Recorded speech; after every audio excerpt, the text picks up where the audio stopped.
Well, this is early April on the Middle Provo River. We're fishing with San Juan worms here bouncing along with Jimmy Blackmon. We're not too far above Deer Creek Reservoir. It's a rainy day. It's getting ready to rain. It's just sprinkling a little bit. It's going to really rain. There's a forecast for heavy rain. But we're out here after it. Jimmy's an experienced fisherman. Most of his fly fishing was back east for bass and warm water species. So he's interested in seeing how to catch them on the Provo. We're trying to help here.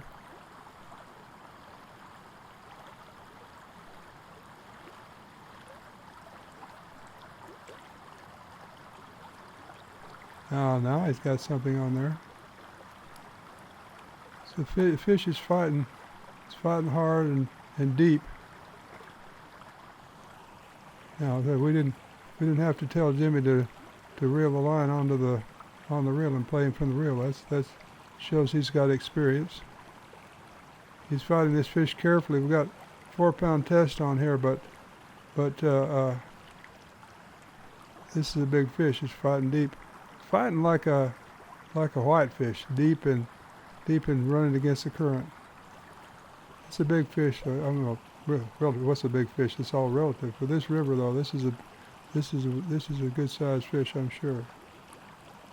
Dan's anxious to get in there and net it out. Have to get it in first.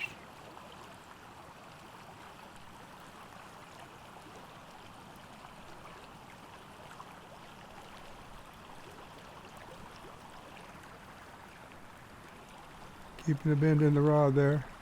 It's fun. This is basically his second or third cast, and he hooked this thing. And so we're happy. He wanted to catch different species, so we're glad that we're pretty sure this isn't a trout. He's fighting it careful. This thing, a big trout would run under the far bank pulling like that and get in the brush and stuff, but this fish is not doing that, so probably a big whitefish.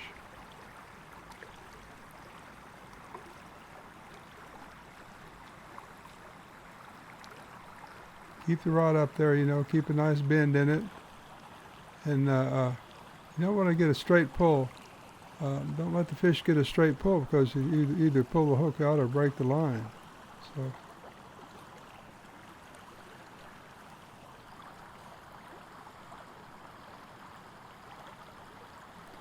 Well, we're getting close to landing this thing now. Actually, this fish is pretty tough. This is not easy. You can play a fish too hard and try to get it in quick, and quite often you'll lose it, especially when it gets in close. Yes.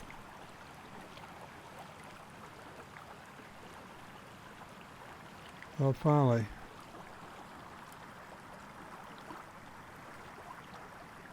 You know what, lo and behold? It's a walleye. Now, we're not very far from the reservoir, so that's not as shocking, but it's the first walleye I've ever seen caught on a San Juan worm type thing. Mounts rigging. What can I say? Well, we've got to take the pictures here. Jimmy's got his camera there. This camera is almost indestructible, so he's not worried about the rain. I'm worried about my camera because it's raining. There it is, a walleye out of the Provo River.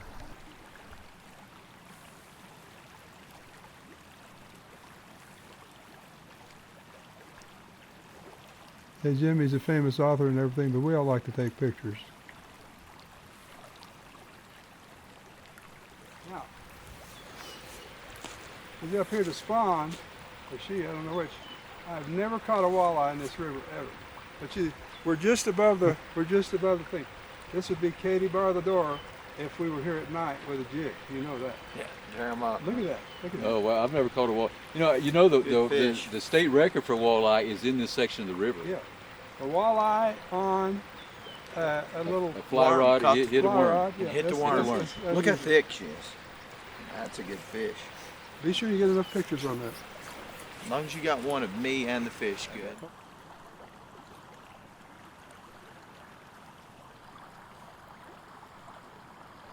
Well, now we've moved upstream a ways.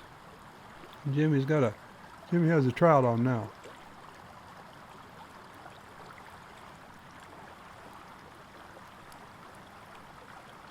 Dan's getting down there to get below it to try to land it. I don't know if he's trying to keep it from getting away or not. He'll get it though. It's raining, Dan. Oh, there we go.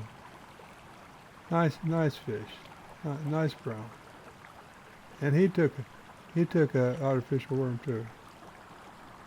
Biggest brown I've caught, and I caught him in 15, 20 minutes. That's right. All right, so you're gonna blame me. Wait, what are we doing?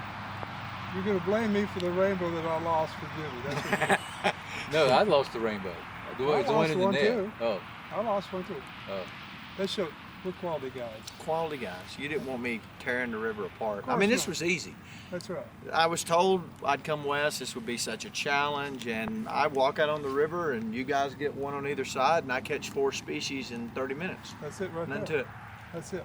It was the company I had today. It's the company. However, there's a little bit of luck since you caught a walleye. Yeah. You caught a Great walleye today. with your fly rod. Well, a walleye on a worm, an artificial worm in the Middle Provo. Yeah, now But we're- the state record comes from the Middle Provo, and I assume this yeah, came but up they run from. up- they run up It the comes lake. up from the lake. So who knows how far up the lake, but they're in there. They got a spawn in that gravel. I thought I had a brick for a minute. Yeah. He made a couple of really good that was runs. Well, strong we fish. thought it was a Big white whitefish. Yeah. That's fun. They pull hard. Yeah. So that was fun. So But then, he catches the walleye. That starts today with the Second cast. with a 22 inch walleye, yeah. and then he catches the brown trout. like a 17-inch brown trout, and then caught about a 17-inch whitefish, and then caught about a 15-inch rainbow. So I think that's bragging rights. And then I caught the other one that you lost. And yeah, I fumbled one out of the net for him. He was going to take that one home and eat it, and I fumbled it out of the net. So. And that's 4 species on the Provo, and I don't know how you could do that other than catching a walleye or something. Yeah, because we get the other 3 all the time, but not There's usually no cutthroats in here. No, and no cuts. No brook trout. No. Well, you asked an important question. You said if I came back this morning knowing what I knew Right. after, and for those listening, I have fly fish for bass, brim, everything in freshwater, East Coast, my entire life. Not a lot of trout fishing, rainbows back there, but had no idea how to do what we did today with the depths we did it, adjusting that, learning to do it. And you said if I did that from the beginning of the day, would I caught fish by myself? Yeah, I'm confident Yeah. I would. So, in a couple of hours, I learned more than you could learn reading or trying to understand without hands-on, guides with experience showing you. That's that bounce rate. That works all over the country. But it has to be like a deep, smooth running river. Consistent bottom. Yeah. But you can reach out there too. You can hear it when once you get the casting down, Right. you can really run that rig out a good distance. too. Right. Worth a lot of water. So that big storm was coming in, raining. And did we stay home by the fire? No, it rained all day, but that's all right. We don't care. What are you gonna do? What are you gonna do when stay home? No, we're going to Wow. come out and fish. Come out and fish. Because the fishing's good. Well, I emailed you yesterday and Yeah, said, he's- well, looks like a storm's worried. coming. I'm the airborne ranger here, That's right. tough guy sending you the email. Looks like it's going to be a storm, and you shamed me. You said, hey, punk, get over to the river. No, I didn't say that. I didn't say that. I know better than to talk bad to a ranger. You said, okay? we adjust for the weather, but we That's it. fish. We fish in it. The fish don't care if it's wet. No, No. they don't. No. They like, this is good. The front coming in, low pressure and everything. I mean, if we weren't going to the sports show, to the fly fishing sports show in Salt Lake, we would stay here and fish. Yeah. I got to eat. We got to eat. Yeah. That's it. All right, we're done. All right.